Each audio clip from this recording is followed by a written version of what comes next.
Today lazima tuwe na solution. Solution iko mara mbili. Kuna long term solution. Long term solution ni Rhino-Hub kutafuta msaada wa kuja warudishe fence. Kwa sasa kulingana na conversation ambayo ilikuweko ni kwamba hizo fedha hawana. Ya pili, kumwambia mheshimiwa yetu aingie kwa ofisi ya serikali atafute msaada. Tayari ameongea na ule waziri alikuwa kwa environment, Mr. Aden Duale, ambaye sasa ako kwa health, na Duale alikuwa ameongea na Chief Conservator of Forests, wakasema ya kwamba they will chip in. Wakati hiyo conversation ilikuwa inaendelea, president akafanya mabadiliko ya mawaziri. But that writing is still under the Chief Conservator of Forests. Last evening, mheshimiwa alisema hata leo hii atatembea au wapike simu kwa hiyo ofisi aone hiyo maneno imefika wapi. Tukipata pesa tutamwambia Rhino-Hub imepatikana pesa kwa kuja warudishe fence. Sasa tutamaliza hiyo shida. Now, because there is no solution ya kwamba pesa itakuja kesho au kesho kutwa. Ile kitu tumekuja siku ya leo ni kuweka maombi ya kwamba yale imeombwa iweze kuyatimia. Si tunaendaga kanisa Jumapili, tunaomba mkutano hii iombe ili tupate long term solution. Na tayari nimeeleza nyinyi kuna kupika simu, kuna kufanya nini. That is long term solution.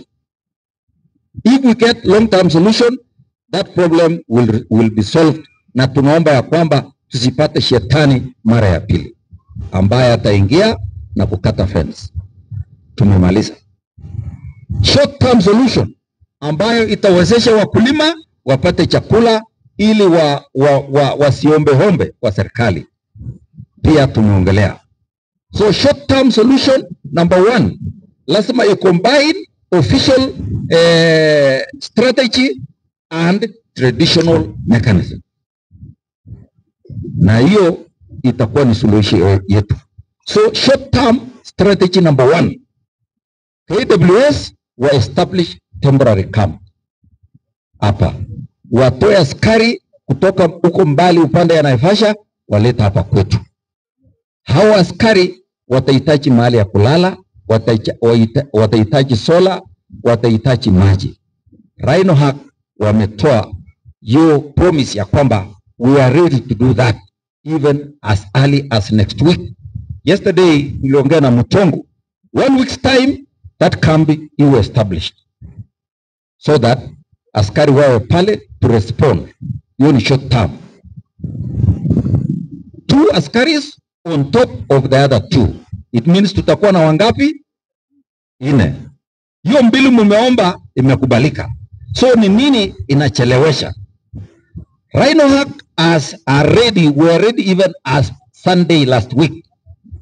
Imechelewishwa na Kenya Forest Service. Kenya Forest Service ilikuwa watoe mbao. Labda waende kwa forest, wa identify miti moja, miti mbili, ipasuliwe, ichengwe hiyo. Na nyumba hiyo iwe ready in 1 week, askari wakuja hapa in 1 week, wakuja na pikipiki moja, watakuwa na patrol na kuangalia mambo hiyo. Then tutapanda chakula. Sawa sawa? Short term solution ingine, we combine that camp ambayo italetwa na traditional mechanism. This traditional mechanism imefanya kazi mahali pengine where kuna conflict. Na traditional mechanism ni kuchimba mtaro 4x4, 4 deep, 4 wide, ambayo itazuia buffalo kufuka. That one is allowed. But problem ni kwamba watu wa Eburu walianza kuchimba na wakaingiza kwa ndani ya boundary ya forest.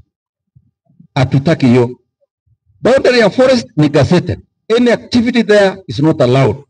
So ikiwa mnaweka, uweke upande ya mashamba yenu. And then jambo jingine ameongelea kuhusu mbao. Tuko tunaangalia hiyo maneno, alafu tuone vile mtasaidika. Hapo chimba, mchunge hiyo boundary. Mchunge hiyo, kuna hiyo allowance ya 5 meters kutoka kwa fence. So mnahesabu 5 meters, mnaanzia hapo ndio mchimbe. So sisi kama line work tumeshaping, tumeingia, tumejaribu kuongea na hawa, ile shida wako naye tumeichukua.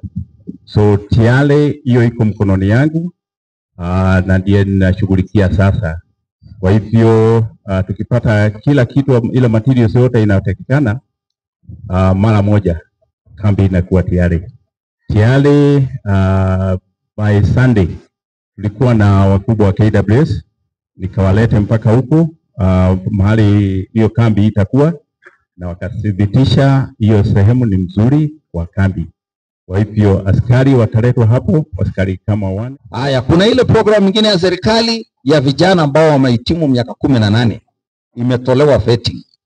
Sasa wewe ukifika 18 years unatafuta kipande ya mzazi, mama na baba, au kama uko na mzazi moja ya mzazi moja, unaenda kwa assistant chief, anakuandikia barua kusema Grace Njoki anatoka Shongoro village, ni mtoto ya mwalimu Omwamba na mama Cynthia. Kama anaweza hata kuweka detail aseme ni mtoto wa pili au wa tatu, hiyo tunataka pale chini anaweka sahihi yake. Hiyo barua pamoja na kipande ya wazazi unaenda straight kwa ofisi ya kipande, unatengenezewa, na siku hizi inakuja haraka. So ile pesa mlikuwa mnalipa vijana imeondolewa.